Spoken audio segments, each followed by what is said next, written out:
Premier élément de Fougoudouma, mais c'est parce que tout simplement, il y a tellement à apprendre. Donc, on a parlé de l'assainissement.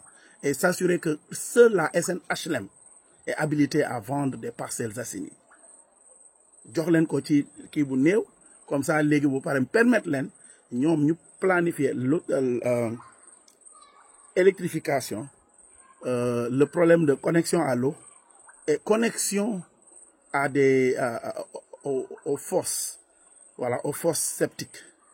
Ñu connecter lépp ñu permettre comme ni ñuy téré les groupes électrogènes là au Sénégal presque.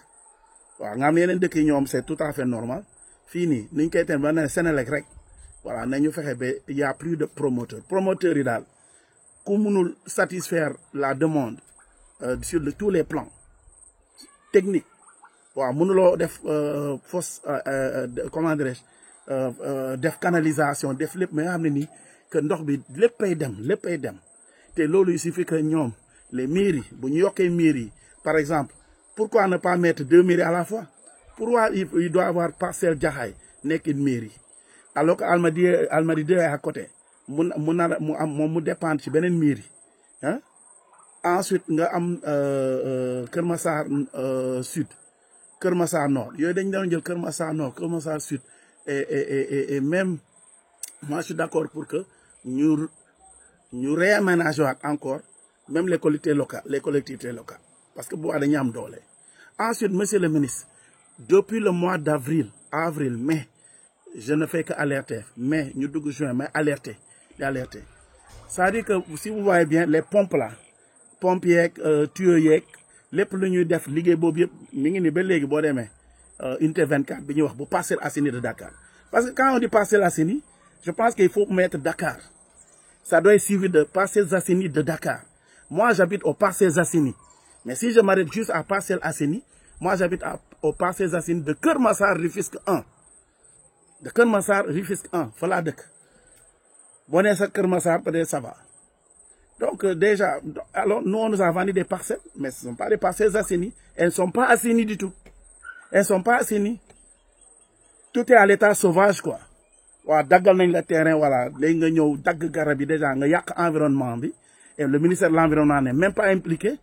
Alors que normalement dans des pays bien organisés balaa sa ñuy nekk di def ay parcelles le ministère de l'environnement doit être impliqué selon le nombre d'arbres yi nga dagg dañ la ko nar a facturer ba pare obligé la nga def lu ñuy wax reboisement. On l'a toujours dit on ne réinvente pas la roue you don't reinvent the wheel. yaa am na yeneen dëkk yu ñu tane ni ngay gis président bi wala premier ministre bi ak ministre yi di voyager ah mais dañuy dem jàngi.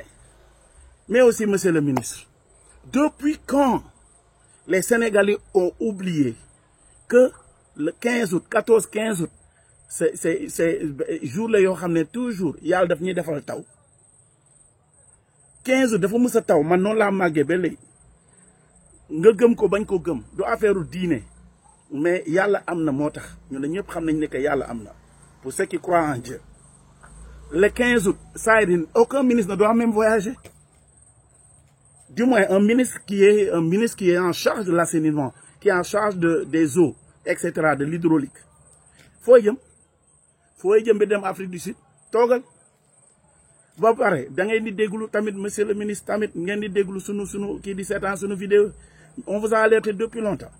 Gis nga peut-être tey aujourd'hui ce sont les Parcelles Assainies de Dakar. Demain ce seront les Parcelles Assainies et rien ne dit que c'est les Parcelles Assainies de Kër Massar Rufisque 1 risque aussi d'être impacté et ensuite la zone de Rufisque etc. di dem hein? La dernière fois c'était Touba, hier ce fut le cas des Parcelles Assainies de Kër Massar Rufisque Kër Massar des Parcelles Assainies de Dakar. Prochainement peut-être ça peut être qui peut garantir que les Parcelles Assainies de Kër Massar Rufisque 1 ne seront pas de victimes encore. Ne seront pas victimes des inondations. Ouais, problème inondation, normalement, nan nañ ko régler. Hein? Tout le monde l'a dit, il faut des solutions pérennes, des solutions permanentes.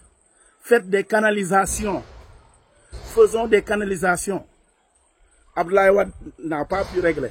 Macky Sall kenn waxu ko léegi moo tax ma ne la pour que marquer la rupture sur le plan politique pour montrer que Sénégal fii léegi beneen nguur moo fi nekk nguuru Sonko ak Diomaye Sonko mais nañu def des solutions permanentes loolu bu boobaa lii moo jar ñu mobiliser des fonds demandons à toutes les populations de cotiser lebal état bi bu fekkee ne bëgguñu cotiser ñu lebal état bi parce que depuis Sénégal 92 si lañ doon joxe xawma lu waay am mais mën nañ tamit essayer de lu waay am léegi lu waay am bi bu amee fu mu yem ñu ok léegi nañu xool état bi lan la mën a def encore mobiliser d'autres ressources par des privés ou bien des Sénégalais de bonne volonté nga xam ne boobaa c'est pas gratuit mais man bu ma sañoon ñu def ko benn sursaut national boo xam ne ni ñëppay joxe minimum Sénégalais bu nekk na joxe 1000 francs 1000 francs chaque Sénégalais donne 1000 francs ñi mën a joxe plus ñu joxe mais nañ leen moo amee dividende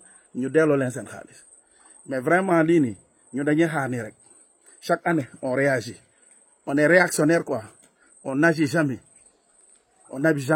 parce que au lieu de voilà léegi dañuy dem nga pare nga gis ñu tuyee ñu kii yoon ñu jël ko yi manque ndox bi ñu bàyyi ko foofu encore mu nekk di pourrir yàqu xale di ko foowee ñenn ñi ñëw jël ferraille affaire ferraille non il faut que Sénégal vraiment ñu jóg suñu bopp quoi vraiment merci